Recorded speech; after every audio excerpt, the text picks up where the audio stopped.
ইসলামী আদব, এই দুইটাই আমলের সাথে যুক্ত। বুঝলাম না, দেখেন, ইলম হলো আমলের সূচনা ও ভিত্তি, আর আদব হলো আমলের সৌন্দর্য এবং অলঙ্কার। শোনেন, যদি আপনার ইলম থাকে তাহলে ইলম অনুযায়ী আপনি আমল করবেন, আর যদি আদব থাকে তাহলে আমলটা সুন্দর হবে। বেয়াদবেরা আমল করে কিন্তু আমল সুন্দর হয় না, তাড়াহুড়া করে, আমলের মধ্যে চুরি করে। দেখেন, একটা মানুষ নামাজ পড়তে হবে এটা তার ইলম আছে, জানে, কিন্তু হাঁটু কোথায় রাখা, হাঁটুতে হাত রাখা লাগবে, চোখ কোথায় রাখবে, মানে রুকুতে কেমন হওয়া লাগবে, সেজদায় কীভাবে থাকা লাগবে, ধীরে স্থিরতা, এগুলো সে ঠিক রাখে না। তার মানে তার ইলম আছে যে নামাজটা কি পড়তে হবে, কিন্তু আদব শিখেনি সে। কথা বোঝেন না? আদব শিখেনি। আপনার সামনে আপনার ছেলে মেয়ে, আপনার জামাই, আপনার পুত্রবধূ যদি তেরা বেঁকা করে চলাফেরা করে, আপনি বলে যে ফাজলামি শুরু করছেন নাকি, কি শুরু করছেন? তো রব্বুল আলামিনের সামনে আমরা যখন নামাজ পড়বো, আমরা যখন তিলাওয়াত করবো, তখন আমাদের আদব ঠিক থাকতে হবে না? যখন যখন যেমন ধরেন যে আপনার বৌমা নতুন আসছে আপনার বাড়িতে, আপনার বৌমা আপনাকে বিরিয়ানি, পোলাও, মাছ, মাংস খেতে দিল, ঠিক আছে? তো মাছগুলো নিয়ে আসছে কুলার মধ্যে, ভাত নিয়ে আসছে ডালির মধ্যে, আর ভর্তা নিয়ে আসছে একটা বড় গামলাতে করে। তো গামলাতে, বড় একটা গামলা, একটু ভর্তা আনছে। তো ভর্তাটা স্বাদ কমে গেছে? ভর্তা কিন্তু স্বাদ কমে নেই। আচ্ছা, কুলা বুঝেন, ধান ঝাড়িয়েছে, চাউল ঝাড়িয়েছে, কুলাতে করে ভাত নিয়ে আসছে। তো ভাতের অসুবিধা কি কুলাতে থাকলে? তো তাহলে এটা কি আমরা মানবো? মানবো না। তো খাবার দিছে ঠিক, কিন্তু আদব মানে নাই, আদব বোঝে নাই। কি এর বেটি, কোথাকার বেটি, আদব জানে না কিসের মধ্যে কি নিয়ে আসছে, বোঝেন না কথা? ঠিক ওই রকমই আমরা অনেক সময় চলাফেরা করি, নামাজ পড়ি, তেলাওয়াত করি, এবার বন্ধই করি, কিন্তু আমাদের আদব নাই। অনেক সময় অনেকেই তেরা বাঁকা করি, তো আল্লাহ নারাজ হয়ে যাবে। আদব শিখতে হয় ভাই, তাহলে আমাদের আমল কি হবে? সুন্দর হবে। তো যার ইলম নাই সে আমল করতে পারবে না, এই জন্য ইলম অর্জন করা ফরজ। আচ্ছা, ইলম অর্জন করলাম কিন্তু আদব শিখলাম না, তাহলে আমল সুন্দর হবে না। ক্লিয়ার হয়েছে কথাটা? তাহলে আদব শিখতে হবে কি হবে না? একটু আস্তে করে বলুন, আস্তে করে বলে বা জোরে? আচ্ছা, উমর রাদিয়াল্লাহু আনহু থেকে বর্ণিত আছে, তিনি বলেন, তাআদ্দাবু সুম্মা তাআল্লামু, প্রথমে আদব শিখো, প্রথমে তারপর ইলম অর্জন করো। ধরেন যে এখানে আমরা কোরআনের জ্ঞান আলোচনা করছি, হাদিসের জ্ঞান আলোচনা করছি না, ও নোটও করে না, রেকর্ডিংও করে না, কিছু করে না, শুনি কয়টা লাইট, কয়টা কি গুনতেছে। এই ভদ্রলোক ইলম অর্জন করতে আসছে, কিন্তু ইলম অর্জন করতে পারবে না, কারণ তার কাছে একটা জিনিস নাই। কি নাই? আদব নাই। তাহলে একটা লোক আসছে, কিছু জানে না, শিখতে আসছে, কিন্তু মাশাআল্লাহ মানে শিক্ষকের দিকে একদম চোখের পলক ফেলে না, তারপরে এমন আগ্রহী যে কি বলছে একটু নোট করছে, আবার রেকর্ডিং করছে বা বই দেখছে, মানে ব্যতিব্যস্ত আর কি, ব্যতিব্যস্ত। তাহলে এই লোকটা শিখতে পারবে কেন? যে তার আদব আছে। কথা বোঝা গেছে? আদব আছে। এই জন্য আমরা অনেক সময় 10 বছর থেকে ইসলামিক সেন্টারে আসি, কিন্তু কিছু শিখতে পারি না, কিছুই পারি না, যেখান থেকে শুরু করছি ওখানে রয়ে গেছি। কেন হয় বলেন তো? আদব না থাকার কারণে। কথা বোঝা গেছে? এই জন্য ওমর রাদিয়াল্লাহু আনহু কি বলছেন, যে আগে ইলম অর্জন করো, নাকি কি বলছেন? আগে আদব, আগে আদব, আগে আদব, তারপরে। আচ্ছা, আব্দুল্লাহ ইবনে মুবারক রাহিমাহুল্লাহ তিনি বলছেন যে লা ইয়ানবুরু রাজুলু বিনাওঈ মিনাল ইলমি মা ইউযায়্যিনু আমালাহু বিল আদাব, কোন ব্যক্তি কোন ধরনের ইলমের মাধ্যমে মর্যাদাবান হতে পারবে না যতক্ষণ না সে তার আমলকে আদব দ্বারা সুশোভিত করবে। কি লাগবে? আদব। ইলম হয়তো আপনি মুখস্থ করে ফেললেন, মুখস্থ হতে পারে, অনেক লাইন মুখস্থ করে ফেললেন, তারপরে এটা দ্বারা আপনি উপকৃত হতে পারবেন না। যদি কি না থাকে, আদব না থাকে। আচ্ছা, একজন কবির কথা, তিনি বলছেন যে পৃথিবীর প্রত্যেক জিনিসেরই একটি সৌন্দর্য আছে, সবকিছুরই কি আছে, সৌন্দর্য আছে। আর মানুষের সৌন্দর্য হলো তার আদব, পূর্ণাঙ্গ আদব। যার মধ্যে আদব যত ভালো বেশি, সে তত সুন্দর মানুষ, সে তত কি, লোকটা কালো হতে পারে, অনেক কালো কালো মানুষগুলো আছে এত সুন্দর আদব, মাশাআল্লাহ, মানে মন ভরে যায় আর কি। আবার এত চকচকা মানুষও আছে বেয়াদবের হাড্ডি। তো চকচকা দিয়ে আমি কি করবো বলেন, সুবহানাল্লাহ। এই জন্য আদব, মানুষ তার আদবের কারণে সম্মানিত হতে পারে, যদিও তার বংশমর্যাদা সাধারণ হয়, বংশমর্যাদা থেকে হতো জানা, কিন্তু আদব সে কি হয়ে যাবে, উন্নত হয়ে যাবে। আচ্ছা, ইলমের সঙ্গে আদবের সমন্বয়ে নবীগণের চরিত্র এবং মুত্তাকিদের পরিচয়। ইলমের সঙ্গে আদবের মিল, ইলম এবং আদব দুইটা থাকা, সমন্বয় থাকা আর কি। হ্যাঁ, নবীগণের চরিত্র এবং মুত্তাকিদের পরিচয়, মানে নবীগণের চরিত্র কি, ইলম প্লাস আদব, আর মুত্তাকিদের পরিচয় কি, ইলম প্লাস আদব, দুটো থাকা লাগবে। যে ব্যক্তি আদবকে গ্রহণ করে সে মর্যাদা লাভ করে, আর যে আদব থেকে দূরে থাকে সে হীন নিকৃষ্ট হয়ে যায়। কি না থাকলে অনেক বড় বক্তা বেয়াদবের হাড্ডি আছে, এরকম অনেক জানে গো, কোরআনের হাফেজ, কিন্তু দুনিয়ার বেয়াদব, ভালোবাসে মানুষ, ভালোবাসবে না। তো এই জন্য আদব লাগবে। আদবটা কি জিনিস, আদবের সংজ্ঞা, আদব শব্দটির অর্থ হলো,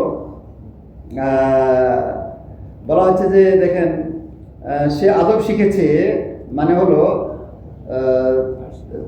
আদব শিখেছে, সে আদব সম্পন্ন হয়েছে, মানে কাউকে আদব শেখানোর মানে তাকে শিক্ষা দেওয়া, ফলে সে ভদ্র ও শিষ্ট হয়েছে, ভদ্র হয়েছে আর কি। তার মানে আদব ভদ্রতা, আদব কি, লোকটার আদব আছে মানে ভদ্রতা আছে, লোকটা আদব বলা মানে ভদ্র, ঠিক আছে। আচ্ছা, পরিভাষায় আদব হলো মানুষের অন্তরের এমন উত্তম চরিত্র ও প্রশংসনীয় গুণাবলী সৃষ্টি হওয়া যা তাকে সুন্দর আচরণের দিকে পরিচালিত করে। মানুষের অন্তরের এমন অবস্থা, যেই অবস্থার কারণে তার চালচলন, উঠা বসা সবকিছু কি হয়, সুন্দর হয় আর কি। কথা বোঝেন, যার ভেতরে লজ্জা নাই, ওর কথাবার্তা উল্টা পাল্টা, তারা বাঁকা, ঠিক আছে। টিচার ওকে সোজা করতে পারে না, বাপ মাও পারে না, ঠিক আছে। অহংকার অথবা কাত্তারামি, নির্লজ্জতা। তো মানে আদব থাকলে মানুষের আমল আখলাক সুন্দর হয়, মানুষের ইবাদত সুন্দর হয়, মানুষের লেনদেন উঠা বসা সুন্দর হয়, মানুষের সাথে কথা বলে, আদব বলা মানুষের সাথে কথা বলে আপনার মন ভরে যাবে, কথা বলেন, ঠিক আছে। এই জন্য আদব। আচ্ছা, ইবনুল কাইয়িম রাহিমাহুল্লাহ বলছেন যে হাকিকাতুল আদব ইস্তেমালুল খুলুকুল জামিল, আদবের প্রকৃত অর্থ হলো সুন্দর চরিত্রের চর্চা এবং ব্যবহার। সুন্দর চরিত্রটা, আদব মানে সুন্দর চরিত্র। আচ্ছা, তারপরে এভাবে জুরজানি বলছেন যে আদব হলো এমন বিষয় জ্ঞান যার মাধ্যমে মানুষ সব ধরনের ভুল ত্রুটি থেকে বাঁচতে পারে। মানে ধরতে যে আপনারা আছেন না, একজন চিৎকার করে উঠলো, তাহলে এটা কি কেউ সুন্দর করবে? তাহলে এটা বাদ দিতে হবে, বুঝলেন না কথা? এটা বাদ দেওয়াটা হলো আদব। এমনিভাবে সকল ভুল ত্রুটি থেকে বেঁচে থাকা, বাম হাতে পানি পান করছে, এটা কি আদব? এমনিভাবে টাকনা নিচে কাপড় পরেছে, এটা কি আদব? এটা আদব না। বা ক্লাসে বসে দিল ঘুম, এক ঘুমে আর ক্লাস পার, এটা কি আদব? এটা আদব না। আদব হলো মানে তার সব কিছু সুন্দর হবে, পরিমার্জিত হবে, ফ্রেশ। আচ্ছা, তো এইভাবে আদব সম্পর্কে কয়েকটা কথা। তো আদব আল্লাহর সাথে আদব হতে পারে, নিজের সাথে আদব হতে পারে, অপরের সাথে আদব হতে পারে। অপরের সাথে বলতে বাবা মা, প্রতিবেশী, তারপরে এমনকি শত্রুর সাথেও আদব হতে হবে, ঠিক আছে। পশু প্রাণীর সাথেও আদব হতে হবে, জিনদের সাথেও আদব হতে হবে। কথা বোঝা গেছে? আদব সর্বক্ষেত্রে হতে হবে। তো যাই হোক, আল্লাহর সাথে আদবের মর্যাদা অত্যন্ত মহান। এটি মানুষকে সর্বোচ্চ ও মর্যাদাপূর্ণ গুণাবলীর একটি, এটি মানুষের সবচেয়ে বড়। আদব এমন একটি গুণ যা সকল উত্তম কথা ও উত্তম কাজের সমষ্টি। মানে যত উত্তম কথা, যত উত্তম কাজ, এই সবগুলোর মানে হলো আদব। যে সুন্দর কথা বলে, সুন্দর কাজ করে, মানে আদব আছে।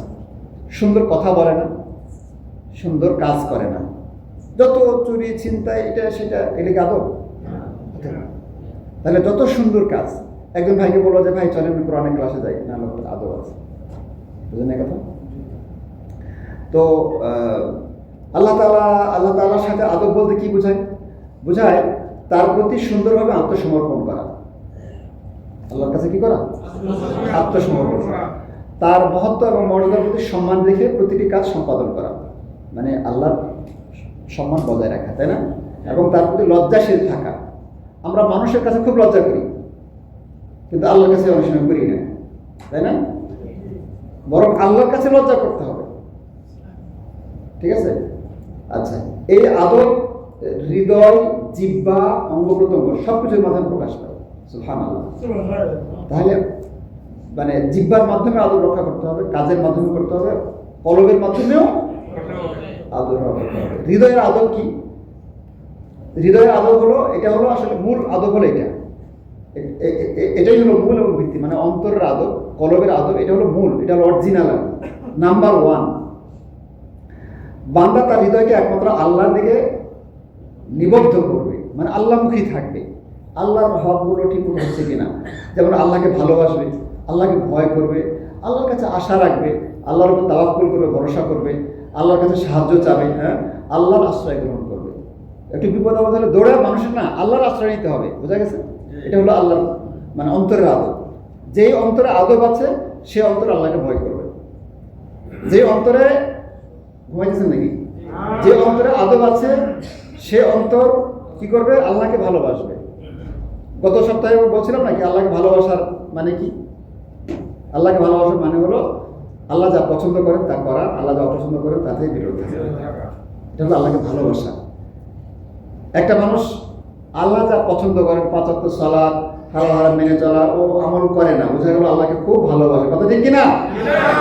এই যে কয় ঠিক। ঘুমাইছিল।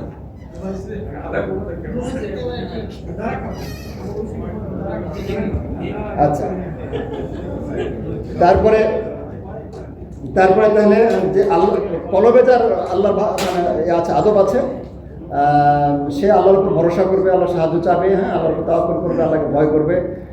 তারপরে আসেন অনেকগুলো দলিল আছে। জিহ্বার আদব, জিহ্বা দ্বারা এমন কথা বলা উচিত যাতে আল্লাহ তাআলার মহত্ব প্রকাশ পায়, আল্লাহর প্রশংসা ফুটে ওঠে। হ্যাঁ, এমন কথা বলবে যে আল্লাহ ভালোবাসেন, আল্লাহ পছন্দ করেন, যেমন জিকির করা, তিলাওয়াত করা, তাসবিহ পাঠ করা, হ্যাঁ, মানুষের মধ্যে মীমাংসা করা, উপদেশ দেয়া, সৎ কাজের আদেশ, অসৎ কাজের নিষেধ, এই যে অঙ্গ প্রত্যঙ্গের মাধ্যমে, ঠিক কিনা? তো এটা হলো জিহ্বার আদব। অঙ্গ প্রত্যঙ্গের আদব কি? অঙ্গ প্রত্যঙ্গকে পাপ এবং নিকৃষ্ট কাজ থেকে রক্ষা করা, মানে তার মধ্যে আদব আছে, ঠিক আছে? ভালো প্রশংসার কাজে ব্যবহার করা, অঙ্গ প্রত্যঙ্গগুলোকে ভালো কাজে ব্যবহার করা। আল্লাহ এই আঙুলটা দিছে খালি ওই যে ফ্রি ফায়ার খেলার জন্য, এটা দ্বারা আল্লাহ সুবহানাল্লাহ আলহামদুলিল্লাহ বলা যায় না? তো আল্লাহর দেওয়া অঙ্গ প্রত্যঙ্গগুলো আল্লাহর কাজে ব্যবহার করা, এটা হলো আদব। আল্লাহ দিছে আঙ্গুল, হেতে করে কি? ফ্রি ফায়ার ব্যবহার করে, এটা কি আদব? বেয়াদব এটা। এইভাবে অঙ্গ প্রত্যঙ্গগুলোকে আল্লাহর আনুগত্যে ব্যবহার করা। আল্লাহর সাথে আদবের মূল ভিত্তি 2টি, ঠিক আছে? প্রথম হলো হৃদয়কে আল্লাহ ছাড়া অন্য কারোর প্রতি আকৃষ্ট হওয়া থেকে বিরত রক্ষা করা, এবং ইচ্ছা আকাঙ্ক্ষাকে আল্লাহ ছাড়া অন্য কোনো কিছুর সাথে সম্পর্কিত না করা। মানে কলবের চাওয়া পাওয়া সব কার কাছে? আল্লাহর কাছে, ঠিক আছে? আচ্ছা, 2 নম্বর হলো আল্লাহর সাথে নিজের আমল আচরণকে এমনভাবে মানে ত্রুটি ও অপূর্ণতা থেকে পবিত্র রাখা যা ইবাদতের সৌন্দর্য নষ্ট করে। মানে অঙ্গ প্রত্যঙ্গের মাধ্যমে, এই শোনেন জামাল ভাই দিকে আসেন, অঙ্গ প্রত্যঙ্গের মাধ্যমে এমনভাবে আচরণ করা যা মানে আল্লাহ পছন্দ করেন তা করা, আল্লাহ যা অপছন্দ করেন তা থেকে বিরত থাকা, ঠিক আছে? আচ্ছা, আল্লাহর সাথে আদবের এক মিনিট।